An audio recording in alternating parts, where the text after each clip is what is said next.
الحمد لله الذي وكفى والسلام على عباده الذين اصطفى أما بعد فأعوذ بالله من الشيطان الرجيم بسم الله الرحمن الرحيم يا أيها الذين آمنوا كتب عليكم الصيام كما كتب على الذين لعلكم تتقون صدق الله العظيم. میرے محترم بھائی دوستو بزرگوں، اللہ تبارک و تعالیٰ کا بے انتہا احسان اور کرم ہوا کہ اس پاک ذات نے مجھے اور آپ تمام کو رمضان المبارک جیسا مہینہ عطا فرمایا کہ رمضان المبارک کا مہینہ کہ جس میں اللہ تبارک و تعالیٰ نے مومنوں کے اوپر روزوں کو فرض کر دیا، اور فرض کرنے کے بعد اللہ تبارک و تعالیٰ نے اس کی حکمت یہ بتائی کہ لعلکم تتقون، تاکہ تم متقی بن جاؤ، پرہیزگار بن جاؤ، اللہ سے ڈرنے والے بن جاؤ.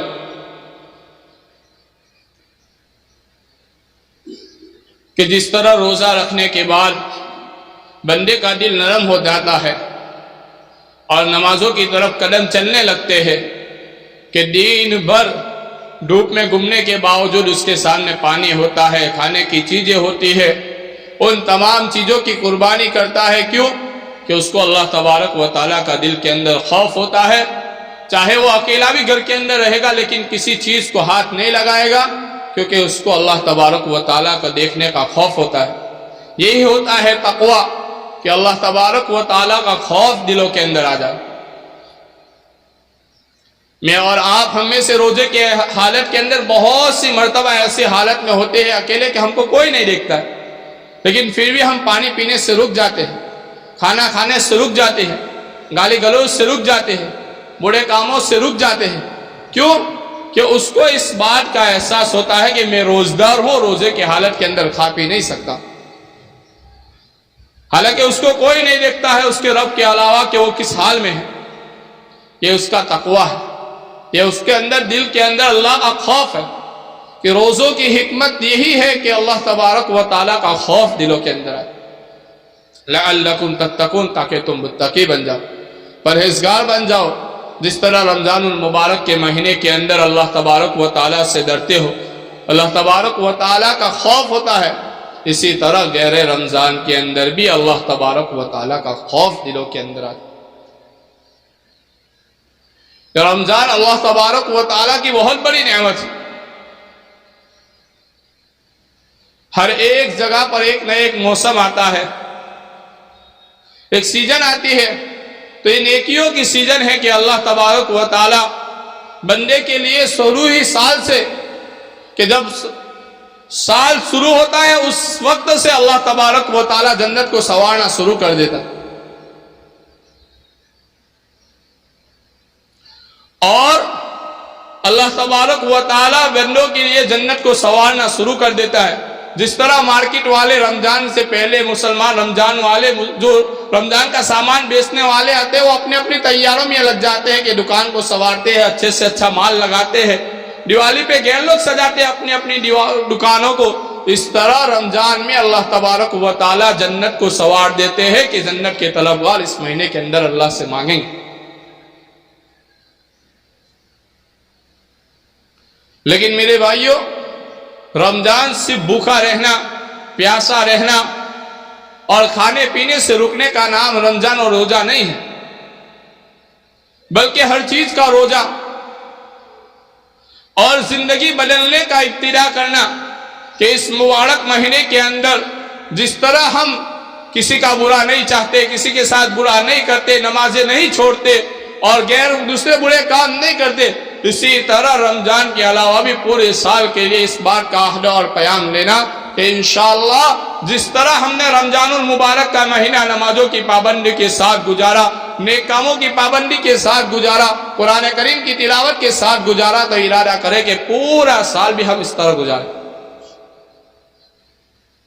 رمضان کی قدر کرنا میرے بھائیو ضروری ہے. یہ وقت ہے گزر جاتا ہے، اگر ہم نے قدر نہ کی. بہت سے لوگوں کو ہم نے دیکھا ہے کہ رمضان المبارک کے مہینے کے اندر کسی محفل میں نہیں دکھتے، کہیں نہیں بیٹھتے. بہت سے اللہ والوں کا یہ عمل رہا کہ رات رات بھر نفلوں میں ایک ایک رات میں پورا قرآن مجید پڑھ لیتے،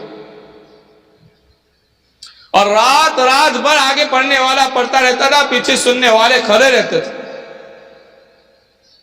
کہ رمضان کی ان کے پاس ایسی قدر تھی کہ کسی سے بات کرنے کے لیے بھی وقت نہیں تھا۔ لیکن میرے بھائیوں، میں اور آپ مسجد میں آنے کے بعد مسجد کے باہر کھڑے رہ کر باتوں میں لگے رہتے ہیں، فضول باتوں میں، لغویات کے اندر، اور مسجد کے اندر آنے کے بعد بھی اسی کے ماحول کے اندر بیٹھ کر باتیں کرتے رہتے ہیں۔ میرے بھائیوں، رمضان کے اندر قرآن کریم کی تلاوت خوب کرنی چاہیے۔ قرآن کریم کی نسبت رمضان کے ساتھ ملی ہوئی ہے، اور رمضان المبارک کے مہینے کی جس نے قدر کی، اللہ تبارک و تعالیٰ اس کے لیے رحمت کے دروازے کھول دیتا۔ اللہ کے رسول صلی اللہ علیہ وسلم نے بددعائیں دی ہیں، جو ناقدری کرتا ہے اس کے لیے اللہ کے رسول صلی اللہ علیہ وسلم نے بددعائیں دی۔ حدیثوں میں آتا ہے کہ اللہ کے رسول صلی اللہ علیہ وسلم ایک مرتبہ خطبے کے لیے تشریف لے جا رہے تھے، تو ممبر کے پہلے قدم پر جب پہلے ممبر پر قدم رکھا تو اللہ کے رسول صلی اللہ علیہ وسلم نے فرمایا آمین، جب دوسرے منزل پر رکھا تو فرمایا آمین، جب تیسرے پر رکھا تو فرمایا آمین۔ صحابہ کرام رضوان اللہ علیہ مجمعین نے بڑی تعجب سے پوچھا کہ یا رسول اللہ صلی اللہ علیہ وسلم، آج سے پہلے تو ہم نے ایسی بات نہیں دیکھی کہ آپ نے کبھی ممبر پر چلتے ہوئے آمین فرمایا، آج آپ نے ہر قدم کے اوپر آمین کہا، اس کا کیا مطلب؟ صحابہ کرام رضوان اللہ علیہ مجمعین کی ایک عادت یہ تھی کہ ہمیشہ پوچھ لیتے تھے، کوئی بھی نئی چیز اللہ کے رسول صلی اللہ علیہ وسلم سے صادر ہوتی تو اللہ کے رسول صلی اللہ علیہ وسلم سے فوراً پوچھ لیتے۔ تو اللہ کے رسول صلی اللہ علیہ وسلم نے فرمایا کہ ابھی جبرائیل امین میرے پاس آئے ہوئے تھے، اور جب میں نے ممبر کے پہلے قدم پر پہلے قدم رکھا جب ممبر کے اوپر، تو اللہ کے رسول صلی اللہ علیہ وسلم سے کہا گیا، اور حضرت جبرائیل علیہ السلام نے بددعا کی کہ ہلاک ہو، برباد ہو، ناخاک آلود ہو اس شخص کی جس کے سامنے اللہ کے رسول صلی اللہ علیہ وسلم کا نام لیا جائے اور درود نہ پڑھے۔ دوسری بددعا کہ جس کے سامنے رمضان المبارک کا مہینہ آئے اور اس نے اللہ کی عبادت کر کر اور اللہ سے توبہ کر کر اور اللہ سے مانگ کر اپنی مغفرت نہ کروا لی، اور اس کا رمضان ایسا ہی گزر گیا، اس شخص کے لیے ہلاکت۔ بددعا کون دے رہا ہے؟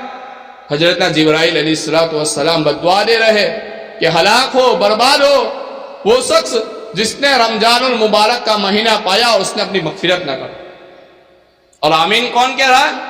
اللہ کے رسول صلی اللہ علیہ وسلم فرما رہا ہے کہ آمین، کہ ہاں ایسا ہی ہو، کہ ہلاک ہو وہ شخص، برباد ہو جائے وہ شخص جس نے رمضان کا مہینہ پایا اور اپنے آپ کو مغفرت کا مستحق نہ بنایا۔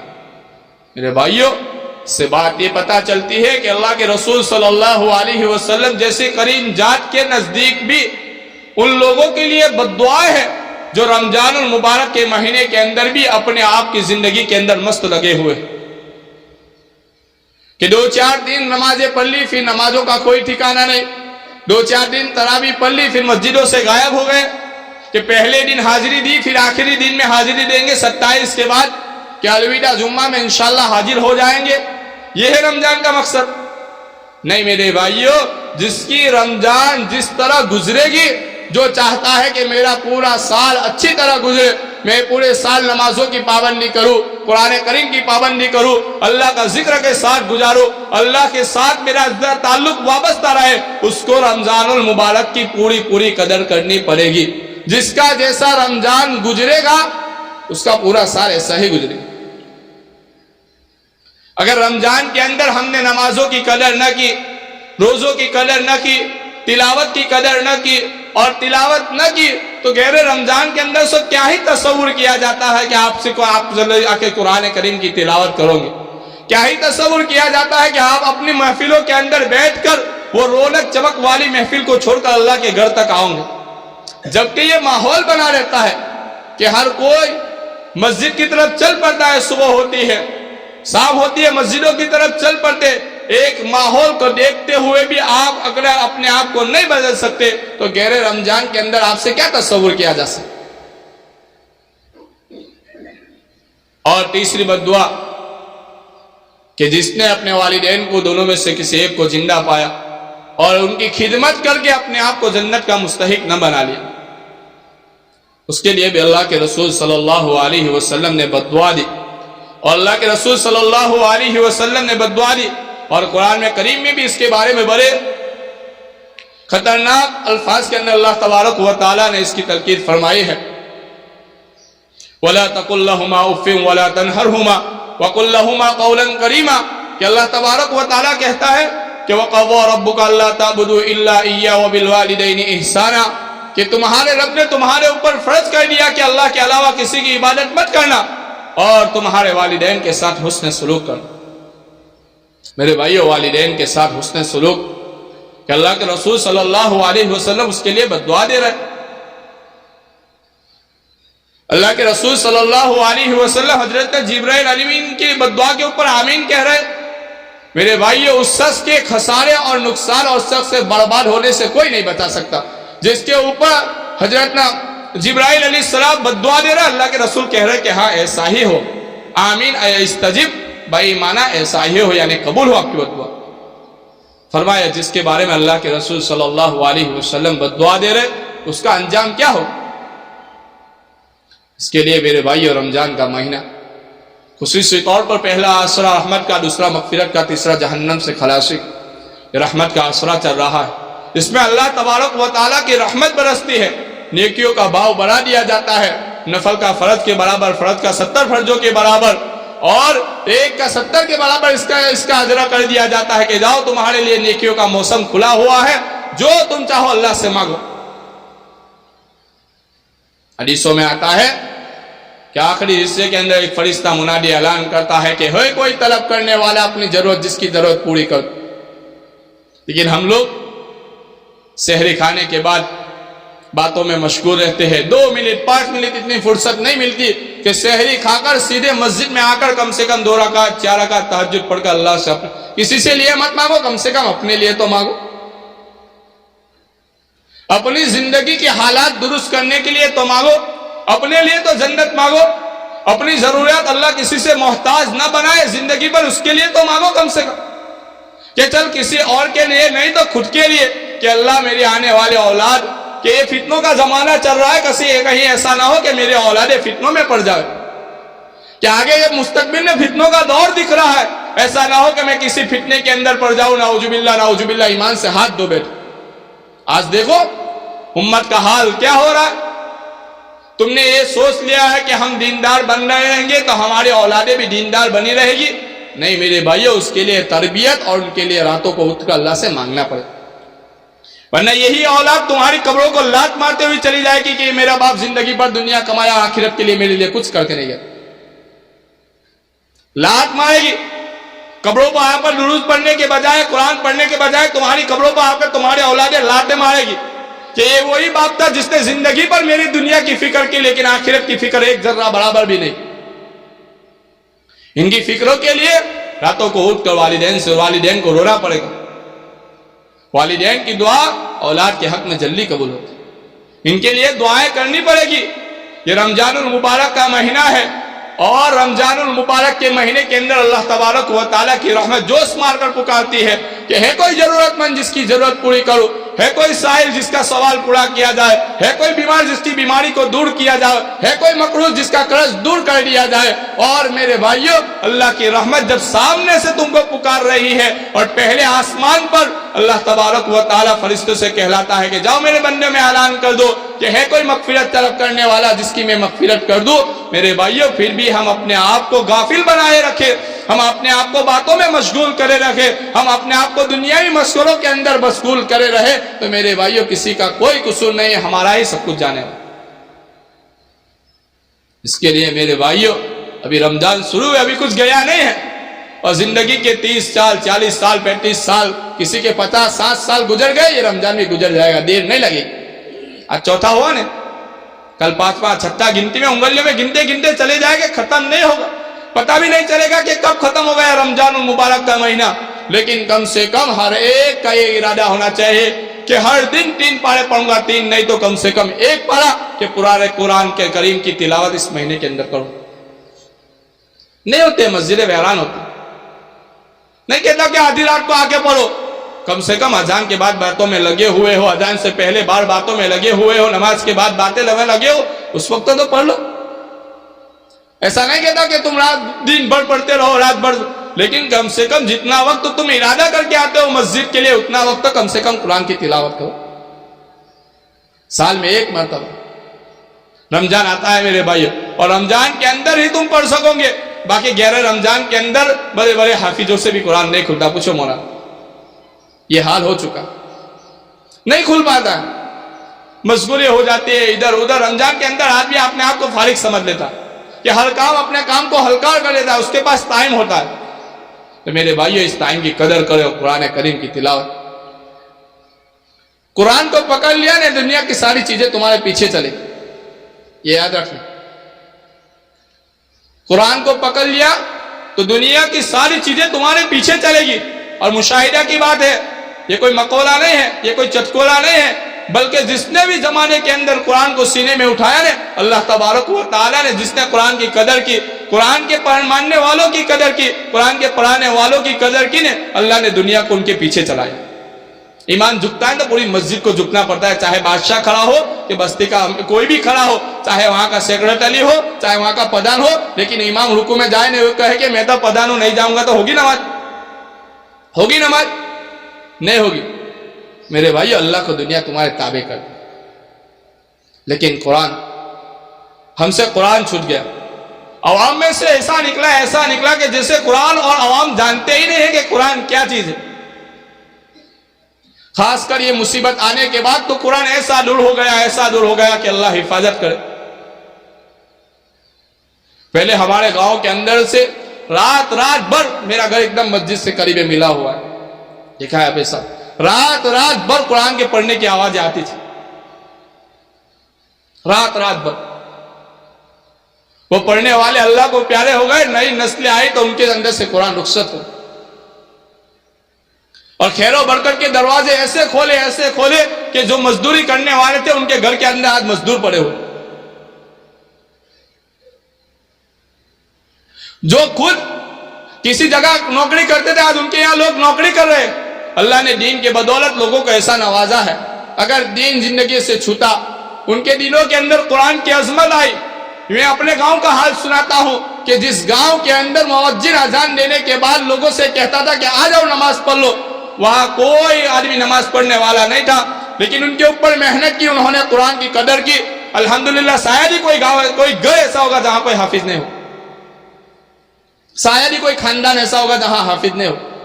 تو اللہ نے نوازا بھی ایسا، اللہ نے خیر و برکت کے دروازے کھول دیے. اللہ جب قرآن کی عظمت کو بندہ دل کے اندر لیتا ہے، قرآن کی عظمت کرتا ہے، قرآن کی عظمت کو سمجھتا ہے، قرآن کے لیے اپنا وقت کو فارغ کر دیتا ہے، باقی دنیا کا اللہ اس کے پیچھے لگا دیتے ہیں کہ جاؤ. اس کے لیے میرے بھائیوں قرآن کریم کی تلاوت رمضان المبارک کے اندر تو کم سے کم روزانہ 1 پارہ، بہت آسان ہے. کوئی پڑھا نہیں ہوئے اس کے لیے بھی بہت آسان ہے. 15-18 پارے کا 15-18 رکوع کا 1 پارہ ہوتا ہے. صبح فجر میں جلدی آئے، اس پہ نماز سے پہلے 2 رکوع پڑھ لیے، نماز کے بعد 2 رکوع پڑھ لیے. جوہر میں سنت پڑھنے کے بعد بھی اتنا وقت تو ملتا ہے کم سے کم 10 منٹ کا کہ آدمی 2 رکوع پڑھ سکے. جو ایک دن رک کر پڑھ سکتا ہے وہ بھی کم سے کم اتنا وقت تو ملتا ہے کہ 2 رکوع پڑھ لے. نماز کے بعد 5 منٹ بیٹھ کے 2 رکوع پڑھ لے. عصر میں اسی طرح کر لیا. چلو مغرب میں تم چلے گئے، لیکن رات کو جب تہجد کے لیے اٹھے، مسجد میں آئے 2 رکعت تہجد پڑھ کے قرآن لے کے بیٹھ گئے، اس میں 5-7 منٹ. بھائیو بہت آسان ہے. لیکن آدمی دل کے اوپر لے کہ مجھے قرآن کریم کی تلاوت کرنی ہے. قرآن سے اللہ تعالیٰ تمہاری زندگیاں روشن کر دے گا. باقی کسی چیز سے تمہاری زندگی روشن ہونے والی نہیں ہے. اگر تم نے قرآن کو آزمایا، قرآن کی تلاوت کی، اس کی پابندی کی، تو اللہ تعالیٰ تمہاری دل کو بھی روشن کر دے گا، اللہ تمہاری دنیا کو بھی روشن کر دے گا. اس کے لیے میرے بھائیو اس مہینے کے اندر قرآن کریم کے ساتھ پوری وابستگی رکھیں. ہر ساتھی ارادہ کرتا ہے کہ آج تک کسی نے نہیں کھولا کہ انشاءاللہ آج سے کم 1 پارے کی تلاوت کروں. کرتے ہو؟ اور تہجد تہجد اللہ تبارک و تعالیٰ کی بہت بڑی نعمت ہے، نیک لوگوں کا پیشہ ہے، قبر کا انسیت دور کرنے والی ہے، قبر کی روشنی ہے۔ تہجد کی بہت ساری فضیلتیں انشاءاللہ کبھی سناؤں گا، لیکن رمضان المبارک کے مہینے کے اندر ہر ساتھی اٹھ جاتا ہے روزے کے لیے کہ سحری کے لیے، ہر ساتھی میں سے کسی کی بھی تہجد نہیں جاتی۔ مانگو میرے بھائی، آج امت پریشان ہے، لوگ پریشان ہیں، کس حال میں زندگی گزار رہے لوگ دیکھ رہے ہیں، خصوصاً ملک کے اندر اور امت کے اندر ہر مرتبہ کہتا رہتا ہوں کہ دنیا کے حالات دیکھو کہ مسلمانوں کے اندر کیا بیت رہے، کوئی حالت کو دور کرنے والا نہیں، چاہے کتنا بھی بڑا بادشاہ آ جائے نا دنیا کا، حالات کا بدلنا اور حالات کا بگاڑنا کس کے ہاتھ میں؟ اللہ کے ہاتھ میں۔ یہ میرا اور آپ کا یقین ہونا چاہیے کہ حالات کا بننا اور حالات کا بگڑنا اللہ کے ہاتھ میں۔ جن ملکوں کے اندر مسلمان حکمران ہیں نا وہاں بھی مندریں کھل رہے، اگر ان کے ہاتھوں میں ہوتا تو وہاں مندروں کے اگادن نہیں ہوتا۔ لیکن حالات کا بدلنا اور حالات کا بگاڑنا اور حالات کا سنورنا سب اللہ تبارک و تعالیٰ کے ہاتھ میں ہے۔ اور اللہ تبارک و تعالیٰ کہتا ہے کہ جس طرح بندے کے اعمال میرے پاس آتے ہیں ایسے میں فیصلے کروں۔ تو میرے بھائی ہم اپنے اعمال کو سنواریں، اللہ سے توبہ کرے، اپنے گناہوں کی توبہ کرے اور ارادہ کرے کہ انشاءاللہ زندگی بدلنے کا ارادہ کرے کہ وہی زندگی کہ صبح اٹھے کام پہ گئے شام کو آئے۔ میرے بھائیو یہ کوئی زندگی ہے؟ ہر دن زندگی کی ترقی کے بارے میں سوچے، وہ بھی ایمان کے بارے میں۔ ایک دکاندار رات شام ہوتا ہے تو نفع سوچتا ہے کہ کیا ملا کیا نہیں۔ میرے بھائیو اپنی زندگی کی ترقی کے بارے میں سوچے، اور اس کے لیے رمضان سے بڑا کوئی مہینہ نہیں ہو سکتا تمہارے لیے کہ تم اپنی زندگی کی تبدیلی لا سکو۔ اس کے لیے میرے بھائیو راتوں کو اٹھ کر تہجد کے اندر خوب دعائیں مانگو، ہو سکے تو مجھے بھی یاد کر لینا دعا کے اندر کہ اللہ تبارک و تعالی مجھے آپ تمام کو کہنے سننے سے زیادہ عمل کی توفیق عطا فرمائے۔